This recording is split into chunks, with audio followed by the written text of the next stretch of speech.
Assalamualaikum warahmatullahi wabarakatuh. Halo, selamat pagi anak kelas 6. Bagaimana kabarnya? Semoga semuanya dalam keadaan sehat walafiat dan masih semangat belajar daring ya anak-anak ya. Seperti semangatnya Bunda Febri menemani kalian belajar daring. Nah, kali ini sudah masuk di subtema 2 PB 456. Jadi sudah mau habis di subtema 2 ini. Bunda akan menjelaskan beberapa muatan ya. Ada muatan IPS, Bahasa Indonesia, dan juga PPKN. Sebelum kita mulai, jangan lupa dipersiapkan terlebih dahulu alat dan bahannya untuk belajar, mulai dari buku catatan kalian, kemudian mencari posisi yang sangat nyaman buat belajar, karena belajar itu butuh tempat yang nyaman. Yang ketiga adalah disiapkan untuk bekalnya, biar tidak ngantuk. Disiapkan camilan dan juga minuman kesukaannya. Sebelum kita memulai, mari kita berdoa terlebih dahulu. Nah, anak-anak, kali ini kita ketemu dengan muatan bahasa Indonesia ya. Masih ingat dengan kalimat efektif? Kalimat efektif adalah kalimat yang terdiri dari subjek, predikat, objek, dan juga keterangan ya. Atau biasa kalian singkat dengan SPOK. Nah, anak-anak, pada pertemuan kali ini kita akan belajar tentang membuat peta pikiran dari teks sejarah. Nah, langkah-langkah membuat peta pikiran dari teks sejarah, yang pertama adalah bacalah teks dengan cermat.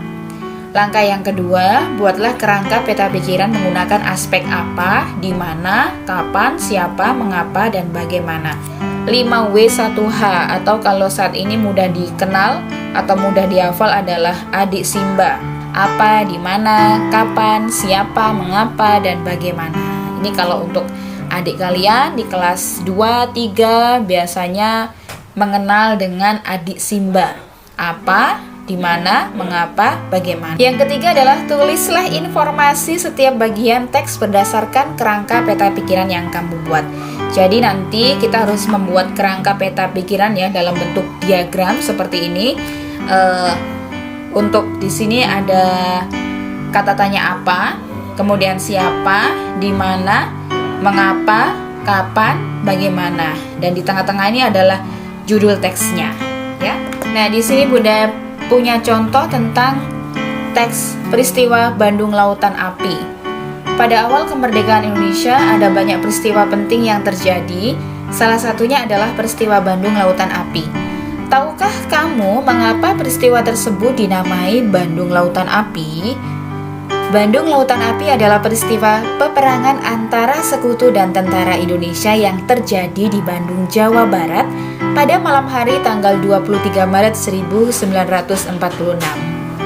Peristiwa tersebut dikenal dengan istilah Bandung Lautan Api karena pada saat terjadi peperangan, pemerintah Indonesia bersepakat untuk membumi hanguskan Bandung Utara. Nah, hal ini dilakukan untuk mencegah sekutu menggunakan senjata dan fasilitas yang ada sebagai markas strategis mereka. Nah, setelah kalian membuat kalimat tanya 5W1A, jadi di sini itu maksudnya anak-anak ada kata tanya apa, tapi yang kamu tulis adalah di sini jawabannya. Jawabannya nomor 1 misalnya adalah apa. Kira-kira membuat kalimat tanya yang jawabannya ada di sini dengan kata tanya apa. Bisa saja kalian membuat kata tanya tentang apa, peristiwa apa yang terjadi di Bandung ya. Jadi nanti yang kamu tulis di kolom ini ya, yang kamu tulis di kolom ini itu adalah jawabannya ini. Peristiwa Bandung Lautan Api. Ya, ini nomor 1. Kemudian siapa? Kita membuat kalimat tanya menanyakan pelaku atau seseorang yang jawabannya dari di sini. Siapa yang terlibat dalam peristiwa Bandung Lautan Api? Nah, jawabannya ini. Ya. Sekutu dan tentara Indonesia. Jawabannya ini ya, sekutu dan tentara Indonesia. Kemudian ini jawaban nomor 2. Di mana? Di manakah terjadi peristiwa itu? Nah, di sini di Bandung, Jawa Barat. Jadi kamu tulis di sini Bandung, Jabar ya. Nah, ini jawaban di nomor 3. Mengapa? Mengapa peristiwa itu terjadi? Karena apa? Ini karena sekutu ingin menguasai atau menggunakan senjata dan fasilitas yang ada sebagai markas strategis mereka. Kapan peristiwa itu terjadi? Jawabannya kolom ini adalah tanggal 23 Maret 1946. Sedangkan terakhir, bagaimana bangsa Indonesia untuk mengusir sekutu? Bagaimana caranya? Ini dia caranya. Nah, pemerintah Indonesia bersepakat untuk membumi hanguskan Bandung Utara. Ini ya.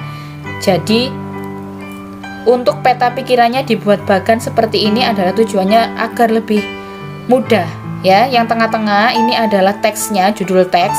Kemudian ada pertanyaan tadi 5W1H.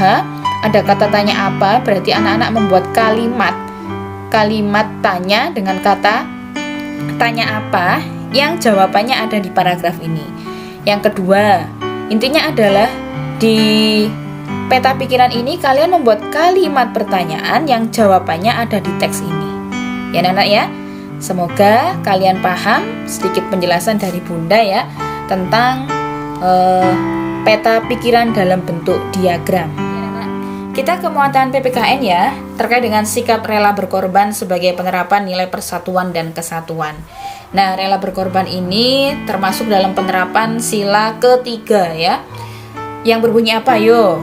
Persatuan Indonesia. Lambangnya apa yo? Lambangnya adalah pohon beringin ya. Sikap rela berkorban dapat menunjukkan rasa tanggung jawab dan juga nasionalisme. Contoh sikap rela berkorban ini misalnya adalah membayar pajak tepat waktu. Itu hal yang paling kecil ya. Itu sudah merelakan, rela berkorban demi bangsa ya, demi pembangunan Indonesia. Kemudian rela berkorban demi kepentingan bersama akan mempererat persaudaraan. Contohnya adalah misalnya menggalang dana buat acara 17 Agustus ya.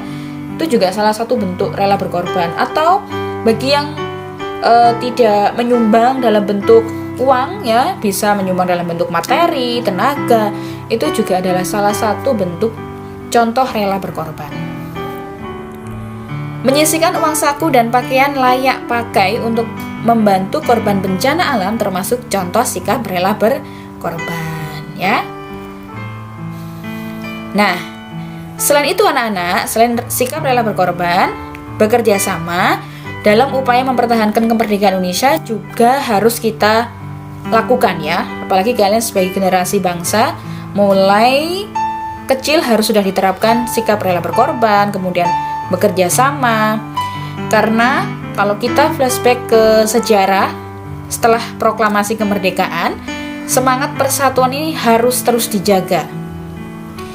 Meskipun Bapak Ir Soekarno ini sudah memproklamasikan kemerdekaan, tapi bangsa Indonesia tidak berhenti saja di situ merdeka, tapi masih ada penjajahan atau peristiwa setelah tanggal 17 Agustus ya. Jadi bangsa Indonesia ini kembali bersatu untuk mempertahankan kemerdekaan dari ancaman bangsa asing. Mereka bekerja sama mengusir bangsa asing yang kembali ingin menguasai Indonesia ya. Dari pelajaran ini Bunda berharap untuk saat ini kalian generasi bangsa harus bisa meneruskan semangat juang para pahlawan. Tidak perlu untuk ikut perang ya. Jadi harus bisa menerapkan sikap-sikap para pahlawan kita, rela berkorban, kemudian nasionalisme tadi, disiplin, tanggung jawab, pantang menyerah, jujur, itu harus kita terapkan dalam kehidupan sehari-hari.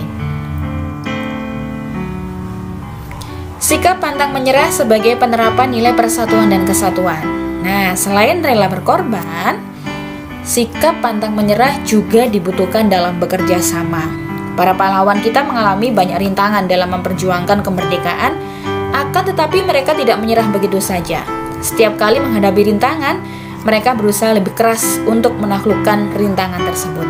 Nah, dari poin ini, kalian sebagai generasi bangsa harus mempunyai sikap yang pantang menyerah. Jika kalian gagal, tidak boleh menyerah, harus bangkit lagi, berusaha terus ya. Jadi orang yang sukses atau yang berhasil itu banyak sekali mengalami kegagalan di masa lalunya. Tapi dari sikap itu, mereka mempunyai sikap pantang menyerah, bangkit, dan terus berusaha hingga mencapai kesuksesan. Ya, cukup sekian penjelasan dari Bunda. Semoga anak-anak giat belajar untuk mendapatkan nilai yang baik ya. Kemudian juga untuk bisa meraih cita-citanya, karena itu adalah salah satu penerapan sikap pantang menyerah. Semoga kalian semuanya sukses anak-anak ya, dan tetap semangat tentunya, karena kemarin Bunda sedikit kecewa karena dari muridnya Bunda kelas 6 dari 25 anak yang mengumpulkan tugas hanya 13 anak. Aduh, rasanya gimana gitu ya. Kalau memang kalian kesulitan, kalian tidak perlu tidak perlu malu. Langsung aja WA ke Bunda, tanya, 24 jam pasti saya akan menjawab ya. Dan semangat belajar, jangan lupa jaga kesehatan. Semangat ya anak-anak. Wassalamualaikum warahmatullahi wabarakatuh.